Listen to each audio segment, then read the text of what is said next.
Lalu bagaimana hukum kedua Newton untuk sistem partikel itu? Nah, jadi karena benda-benda itu sebenarnya adalah kumpulan dari partikel-partikel yang banyak. Nah, sekarang kita akan melihat bagaimana hukum kedua Newton untuk sistem partikel, ya, untuk sistem partikel. Nah, jika kita memiliki sistem partikel sebanyak n atau ada n buah partikel itu, maka kita bisa membayangkan bahwa n buah partikel itu dia memiliki vektor posisi masing-masing. Jika partikelnya sebanyak n, maka ada vektor posisi R1, R2 sampai Rn. Sehingga kita bisa menuliskan M besar dikalikan dengan R pusat massanya sama dengan M1 dikalikan dengan R1 ditambah M2 kali R2 dan seterusnya sampai Mn kali Rn. Nah, persamaan ini kemudian kita turunkan sekali terhadap waktu. Turunan R terhadap T akan didapatkan besaran yaitu kecepatan. Sehingga kita bisa menuliskan M besar dikalikan dengan V pusat massa sama dengan M1 kali V1 ditambah dengan M2 kali V2 dan seterusnya sampai ditambah dengan Mn kali Vn. Persamaan ini kemudian kita turunkan sekali lagi terhadap waktu. V diturunkan terhadap waktu, maka kita akan mendapatkan besaran baru, yaitu percepatan atau perubahan kecepatan.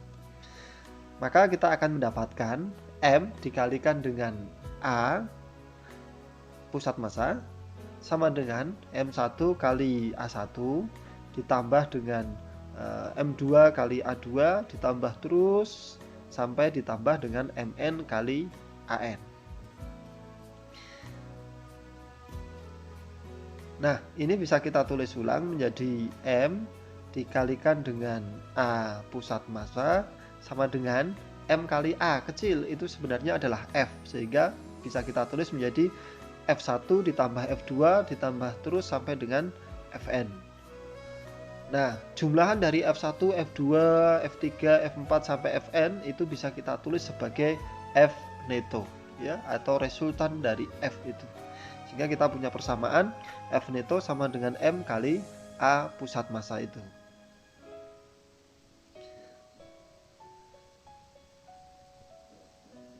Jadi ini hukum kedua Newton untuk sistem partikel itu, ya, untuk sistem partikel. Nah, sekarang kita akan melihat kasusnya, ya. Ada titik pusat massa yang dia mendapatkan gaya F1, titik pusat massa itu 4 kg. Terus kemudian ada titik pusat massa yang kedua, dia mendapatkan gaya F2 yang berarah 45 derajat dari sudut mendatar. Terus kemudian masanya 8 kg. Ada titik pusat massa ketiga, ya, F3, dia mendapatkan gaya F3, masanya adalah 4 kg. Nah, besar F1 ini sama dengan 6 Newton. Terus kemudian besar F2 sama dengan 12 Newton. Besar F3 sama dengan 14 Newton. Nah, berapakah percepatan dari pusat massanya? Berapakah percepatan dari pusat massanya itu? Berdasarkan hukum kedua Newton, ya, kita bisa mendapatkan kita memiliki persamaan seperti yang tadi itu, yaitu M kali A sama dengan F neto itu.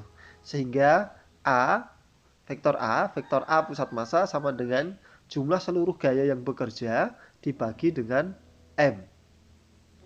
Bagi dengan M. Nah, sekarang kita akan melihat untuk masing-masing komponen gaya itu. Gaya itu karena tadi ada gaya F2 itu yang berarah sudut 45 derajat, maka kita perlu menguraikannya menjadi komponen Fx dan komponen Fy.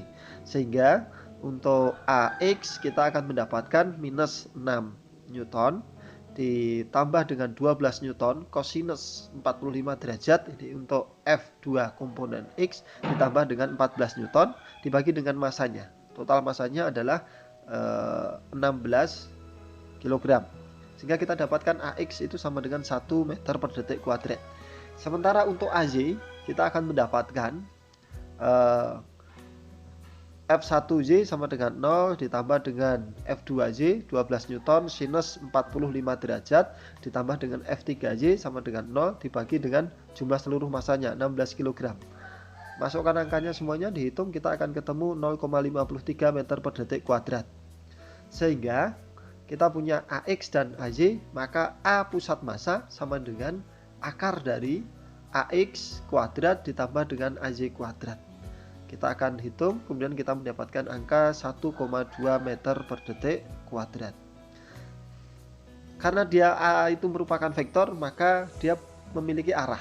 Arahnya berapa?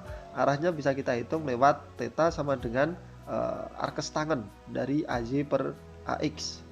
Kita akan ketemu angkanya 27 derajat.